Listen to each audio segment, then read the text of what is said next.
வணக்கம் தோழர்களே. இனி நான் யாரையும் நண்பர்களே வாடிக்கையாளர்களே என்று அழைக்க மாட்டேன். ஏனென்று சொன்னால் உங்களுக்கு தெரியும், ஸ்ரீலங்காவாகிய எங்களுடைய தேசம் கம்யூனிச தேசமாக மாறியிருக்கு. இடதுசாரி அரசாங்கம் உருவாகியிருக்கு. வடக்கு தெற்கு என்று சொல்லி மக்கள் எந்த பேதமும் இல்லாமல் சமத்துவமான சகோதரத்துவமான ஒரு அரசாங்கத்தை உருவாக்கி வைக்கணும். கம்யூனிச இடதுசாரிய சகோதரத்துவ சோசலிச குடியரசு உருவாகியிருக்கு. எனவே நாங்கள் எல்லாரும் இனி சமம், சகோதரத்துவம், எங்களுக்கு இடையில் எந்த குணங்களும் இல்லை. நாங்கள் எல்லோரும் கம்யூனிஸ்ட்டுகள். பாருங்கள், இந்த பேக்ரவுண்டை கூட நான் சிவப்பாக மாற்றிட்டேன். சிவப்பு டிஷர்ட் தான் தேடினான், கிடைக்கல. இவ்வளோதான் சிவப்பு கிடைச்சது. அடுத்த வீடியோவில் கட்டாயம் ஒரு சிவப்பு டிஷர்ட் போட்டு கொண்டு வருவேன். அதே மாதிரி சிவப்பு தொப்பியும் தேடி கொண்டிருக்கேன். கிடைச்சா அந்த தொப்பியும் போட்டுக்கொண்டு தான் இனி வீடியோ செய்கிறதாக இருக்கிறேன். சரி, முதல்ல தோழர்களே, எங்களுக்கு நீங்கள் ஒரு உதவி செய்யணும்.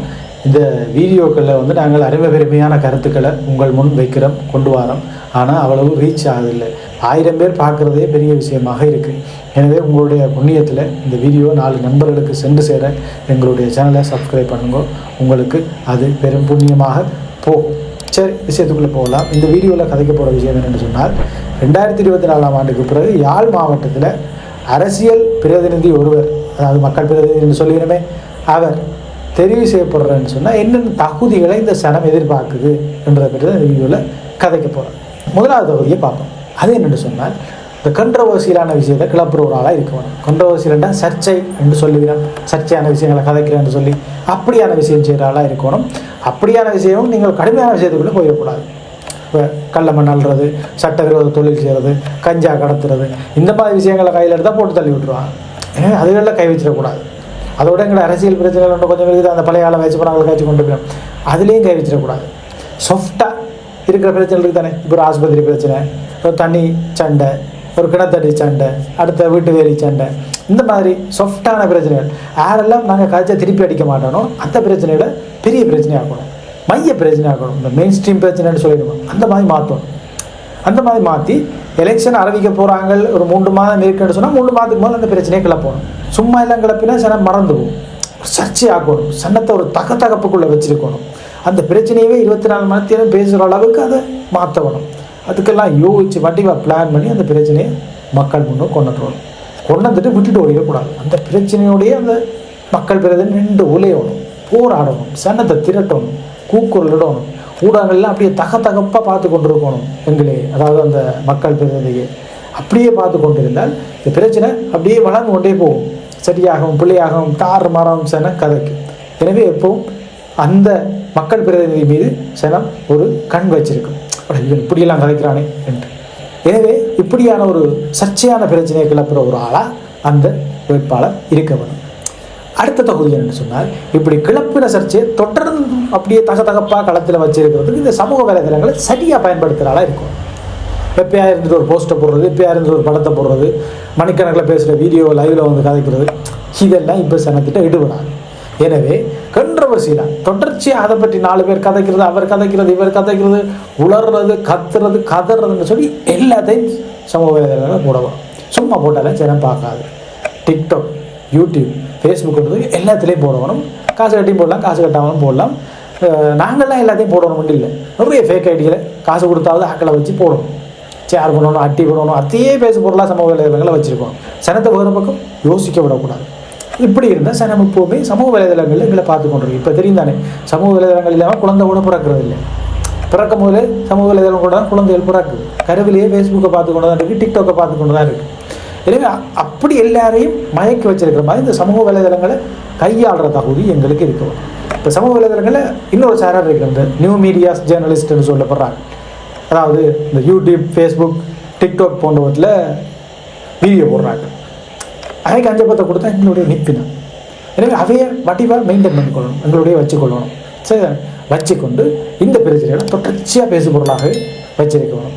அடுத்த 3வது தகுதி என்று சொன்னால், இந்த மக்கள் பிரதிநிதியாக வர வேண்டியவருக்கு நவரசங்களும் தெரிஞ்சிருக்கணும். நவரசங்கள்னா உங்களுக்கு தெரியும் தானே, 9 உணர்வுகள். அழுகிறது, சிரிக்கிறது, கதறது, குளறது எல்லாம் சேர்த்து 9 உணர்வுகள் இருக்குது. எல்லா மனிதர்களுக்கும் இருக்குது, விலங்குகளுக்கும் சிலருக்கு இருக்குன்னு சொல்லிடுறேன். இந்த 9 உணர்வுகளையும் வெளிப்படுத்தி வீடியோ போடக்கூடிய அளவர் இருக்கணும். அழவணும், சிரிக்கணும், கதறணும், சரிதானே, எல்லா உணர்வுகளையும் வெளிப்படுத்தணும், கோவப்படணும். அப்படி வெளிப்பட்டு வீடியோக்களை போடணும், தொடர்ச்சியாக போடணும். ஆக பெரிய வீடியோ போடக்கூடாது, சின்ன சின்ன துண்டா அழுகிற மாதிரி ஒரு வீடியோ, சிரிக்கிற மாதிரி ஒரு வீடியோ. இதுக்குள்ள அந்த பிரச்சனை நாங்கள் இருக்கிற முதலாவது விஷயம் சொன்ன அந்த பிரச்சனையை கொண்டு போவோம். அப்போ சனம் இந்த எல்லா உணர்வுகளாலையும் எங்கட வீடியோ சனம் பார்க்கும். சரிதானே? சேர் பண்ணும், விழுந்தடிச்சு சேர் பண்ணும், கதைக்கும். குசினியில் கூட இந்த கதை தான் போய் கொண்டிருக்கும். சீரியல் பார்க்குறத எங்கடைய அகல் விட்டுருக்கணும், இந்த கதையை கழிச்சு கொண்டு இருக்கணும். ஏன்னா டிவியில் நாங்களாம் வர போகிறோம், இந்த வேட்பாளர் தான் வர போகிறேன். எனவே இப்படி ரசங்கள் மிக முக்கியமானது, அதை வட்டிவாக தெரிஞ்சு வச்சு கொள்ளணும். சரியானே? 4வது விஷயம் என்னென்னு சொன்னால் இந்த பொய் சொல்கிற விஷயம். இப்படி நாங்கள் சமூகத்துக்குள்ள அடிபட சனமங்களை நோக்கி கேள்வி கேட்கும். நாங்கள் முன்னுக்கு பின்னு காய்ச்ச தவறுகளை வச்சு ஏதாவது கேள்வி கேட்க சந்தேகப்பட வாய்ப்பு இருக்குது. அதுக்கு இடம் கொடுத்துடக்கூடாது. சரிதானே? எதையாவது பொய்யை அடிச்சு விட்டு சொன்ன பொய்யை மறைக்கிறதுக்கு மேலே பொய் சொல்லி அப்படியே அதை வச்சிருக்கணும். பொய் அப்படியே வச்சிருக்கணும், மேலே போடு. பொய் இருக்க அது உண்மையாயிரும். சொல்லிவிடுங்க ஒரு விஷயம் திருப்பி கதை கேட்க உண்மையாயிரும் என்று. அதே மாதிரி தான் செய்யும். திருப்பி சமூக வலைதளங்களில் இந்த டிக்டாக்ல பொய்யை கதைக்கு அது உண்மையாயிரும். நம்பிடும் சேனல். பழசெல்லாம் மறந்துடும். நேற்று பார்த்தா மறந்துடும். ஒரு நாளைக்கு 10,000 வீடியோ பார்க்கும் சேனல். அதில் ஒன்று தான் இது கொஞ்சம் முக்கியத்துவம் கொடுத்து பார்க்கணும். ஏன்னா சனம் எல்லாத்தையும் மறந்துடும். இந்த பொய் சொல்கிறது ஒரு தகுதியாக வச்சுருக்கணும். கட்டாயம் உண்மை கட்டாச்சு வரையும் பேசிடக்கூடாது. சரிதானே? மற்றது இதோட சேர்த்து நாங்கள் எடுத்துக்கொள்கிற அந்த முதலாவது பிரச்சனை இருக்குது தானே, தகுதிக்காக எடுத்துக்கொள்கிற அந்த கண்ட்ரோவர்சியல் இஷ்யூ, அதை கட்டாச்சு வரையும் தீர்த்திடக்கூடாது. தீர்த்த பிரச்சனை தீர்க்கிற மாதிரி போகணும். இந்த சீரியலை முடிக்கிற மாதிரி போகணும், முடிச்சிடக்கூடாது. அப்படியே வச்சு இழுக்கணும். இழுத்தா தான் அந்த பிரச்சனை அப்படியே இழுபடும். சுவாரஸ்யமாக இழுபட வைக்கணும். சரிதானே?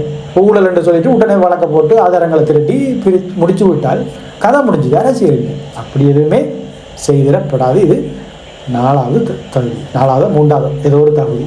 சரிதானே? அடுத்த 5வது தகுதி மிக முக்கியமானது இந்த தூஷணம் பேசுறது, கெட்ட வார்த்தை பேசுறது. இப்போ உலக அளவில் ட்ரெண்ட் எதுன்னா அதிகம் கெட்ட வார்த்தை யார் பேசுகிறான்னு அவன் தான் கட்டிக்காரன். சரிதானே? பெண்கள் மத்தியிலையும் அதுதான். புதுசாக தூஷணம் பேசுகிறவன் தான் கட்டிக்காரன், அறிவாளி. அப்படித்தானே கிடைச்சா வந்துட்டு இப்போ பழைய தூஷணங்கள் எல்லாம் பேசுறது அவ்வளோ சலிச்சு போச்சு. சரிதானே?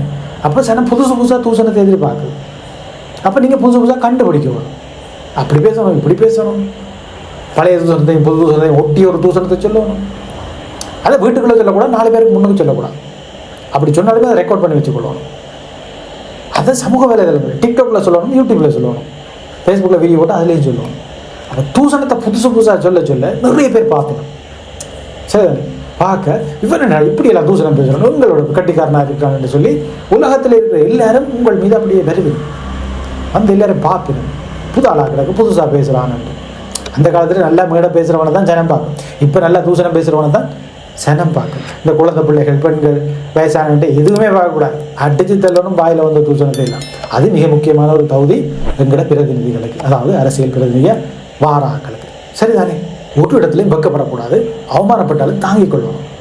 இப்படி தூஷணம் பேச, சனத்தை பற்றி கூடாமல் பேச, பெண்களை பற்றி இழிவாக பேச ரெண்டு சனம் கொஞ்சம் கிழிக்க பார்க்கும். இந்த பழம்பவாதிகள் சமூகத்தில் கூட பேர் இருக்கிறது தானே, சந்தைகள், பஸ் ஸ்டாண்டுகள் அங்கெல்லாம் வச்சு பேச பார்க்கும், அட்டிக்க பார்க்கும். அதெல்லாம் நெஞ்சை நிமித்தி கொண்டு தாங்கணும், இறங்கணும். சன்னத்தின் லெவலுக்கு இறங்கி கதைக்கணும். சும்மா மேடையில் 2 காய்ச்சி மாதிரி கதைக்கூடாது. சனம் பேசினாலும் தோளில் கையை போட்டு என்னடா அமைச்சாங்க மாதிரி காய்ச்சி கொண்டு போகணும். கதைச்சா சனம் யோசிக்கும், இப்போ உண்மையிலே நல்ல மனுஷன் தான் போல அது வெளிப்படையாக கதைக்குது என்ற மாதிரி சனம் அதை எடுத்துக்கொள்ளும். ஓப்பனாக கதைக்கிறது தானே, ஓப்பனாக காய்ச்சா அட இவன்கிட்ட ஒரு ஒளி மறையும் இல்லை, சிட்டியாக தான் கதைக்கிறான்னு சொல்லி நாங்கள் என்ன சொன்னாலும் சரி நம்ப வலிக்கிட்டோம்.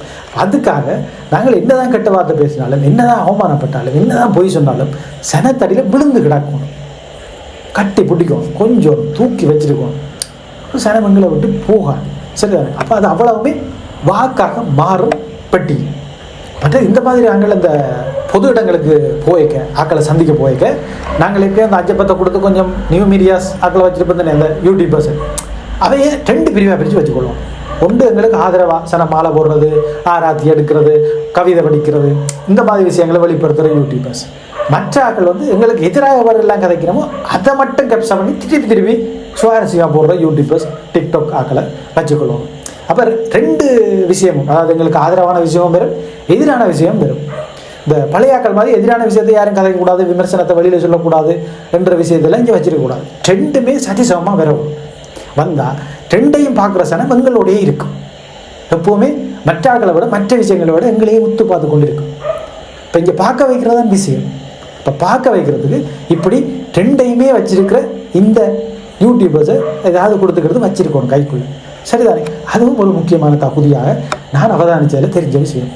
அடுத்து இந்த தமிழ் பண்பாட்டில் ஒரு கேவலமான விஷயம் இருக்குது, அந்த சுய ஒழுக்கம்ன்ற விஷயம்.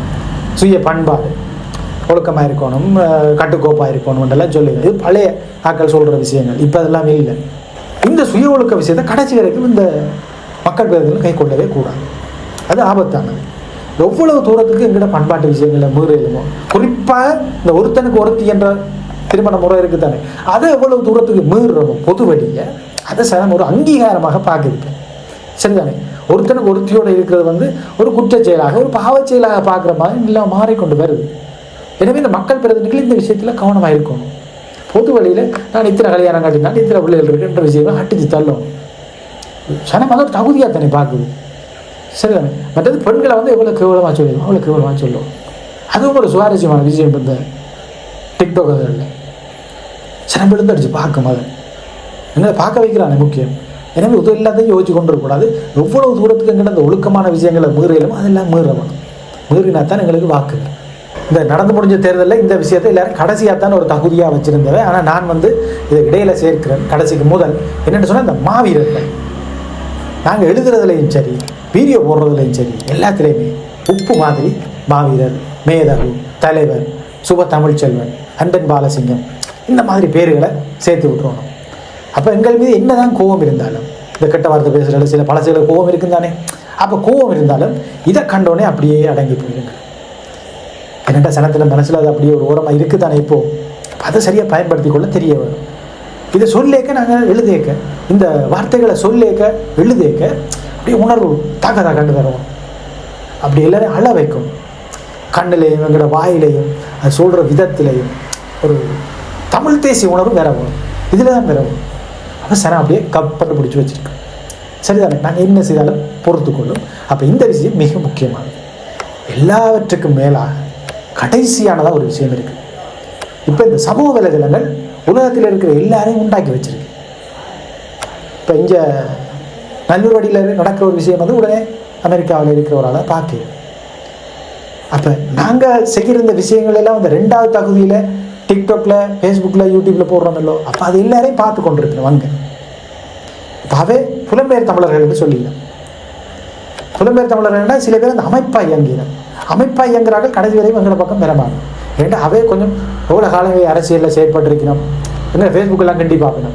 மாவீரர் நாள் போன வருஷம் கொண்டாடி இருக்கணுமோ, கார்த்திகை பூ வச்சிருக்கணுமோ, முள்ளிவாய்க்காலுக்கு போயிருக்கணுமோன்றெல்லாம் செக் பண்ணிக்கணும். எங்களை ஆதரிக்க முதல், எங்களுக்கு காசு ஆறதுக்கு முதல்ல வைக்கணும். அப்போ எங்கள்கிட்ட ஒன்றும் இருக்காது. அப்போ அவையை நாங்கள் டார்கெட் பண்ணிக்கல, அவை எங்களுக்குள்ள அவ்வளோ இலகுவாக வர மாட்டேங்கிறோம் அமைப்பாக இயங்குறாங்க. ஆனால் இந்த தனித்தனி உதிரியாக இருக்கிறோமല്ലോ, கைவிடப்பட்ட அண்டிமார், அண்ணன்மார், அக்காமார், தங்கைமார், தம்பிமார், இந்த அமைப்புகள் இதுலேயும் போகாமல் தனித்தனியாக இருக்கிறோமല്ലോ, அவே கூட டிக்டாக் பார்க்குறாங்க, வீடியோக்கள் பார்க்குறாங்க. அவையை டார்கெட் பண்ணுவோம். அவையை டார்கெட் பண்ணி எங்களோட விஷயங்களை சொல்ல அவை எங்களோட சேர்ந்துருக்கிறோம். ரெண்டு அவைக்கு இங்கே ஏதாவது நடக்கணும்ன்றது ஆர்வமாக பார்த்து கொண்டிருக்கிறேன். நான் சொன்ன மாதிரி அந்த நல்ல தமிழில் பேசுகிற வீடியோக்களை அவன் விரும்பி பார்ப்பேன். அப்போ அவே எங்களோட பக்கம் எடுத்துருவோம். எடுத்தால் அவைன்ற சொந்தங்களையும் ஜெயிக்கணும். அவை எங்களோட வாக்காளர்கள். இப்போ அவைக்கு நாங்கள் ஏதோ ஒரு வழியில் ஒரு குழுவாகவோ, ஒரு வாட்ஸ்அப் குழுவாகவோ, டிக்டாக் குரூப்பாகவோ, அந்த ஸ்பேஸ் மாதிரி அந்த இதில் இருக்கല്ലോ, அந்த சண்டை பிடிப்பாங்களே ஒரு இது, ஒரு கருப்பு கலரில் ஒரு சாஃப்ட்வேர் இருக்குது, ஃபேஸ்புக்கில் எல்லாம் இந்த இதில் பேசுவாங்களே, இந்த ஃபோனில் எல்லாம் பேசுவாங்களே, அதில் எல்லாம் பேச வச்சுருவோம். குரூப்பாக்கி விட்டுருவோம். குரூப்பாக்கி விட்டால் சனம் எங்களோட வெளிநாடுகளில் இருந்தும் சேர்ந்து கொள்ளும், அஞ்சு பேரெலாம் சேர்ந்து கொள்ளும். அவை இங்கே ஃபோன் எடுத்து அவையோட ஃப்ரெண்ட்ஸுக்கு, சொந்தங்கள், பந்தங்கள் எல்லாருக்குமே உங்களுக்கு, அதாவது இந்த மக்கள் பிரதிநிதி வாக்களிக்கணும்னு சொல்லி ஃபோனில் டார்ச்சர் பண்ணிக்கணும், கரைச்சல் கொடுக்கணும். நான் இல்லை, நான் அந்த கட்சிக்கு தான் போடுவேன், இல்லை எனக்காக ஒருக்கா அவருக்கு போடுங்களேன் என்று கேட்பினோம். வேறு வழியே இல்லை. வீட்டுக்கார் போடுவேன், சொந்தங்கள் போடுவேன், நண்பர் நண்பிகள் போடுவேன். அப்போ எல்லாரும் ஆதரவோடு வந்து நிற்பினோம். சரி, மற்ற காசு விஷயம் எவ்வளோ சேர்ந்து காசு பெரிய விஷயம் தானே. இப்போ அமைப்புகள்கிட்ட, நிறுவனங்கள்கிட்ட காசு வாங்கினா அது கணக்கு காட்டணும். இப்படி தனித்தனி ஆகட்ட வாங்கினா காசு கணக்கு காட்டுறது தானே. எவ்வளோ வருது எவ்வளோ போகுதுன்னு பேங்க் மட்டும் தான் தெரியும். அது இந்த உண்டியல் அதில் வந்தால் ஒன்றும் தெரியாது, நபர்களுக்குள்ளால் வந்தால் ஒன்றும் தெரியாது. எனவே இப்படி தனித்தனியாக புலம்பெயர் தேசத்தில் இருக்கிறாங்களே டார்கெட் பண்ணுறதுக்கு ஒரு தந்திரோபாயத்தை நாங்கள் கைக்கொள்ளுவோம். அப்படி ஒரு தந்திரோபாயத்தோடு நீங்கள் களத்தில் இறங்கினா இனிவரும் தேர்தல்களில் வெற்றி உங்களுக்கு தான். நன்றி.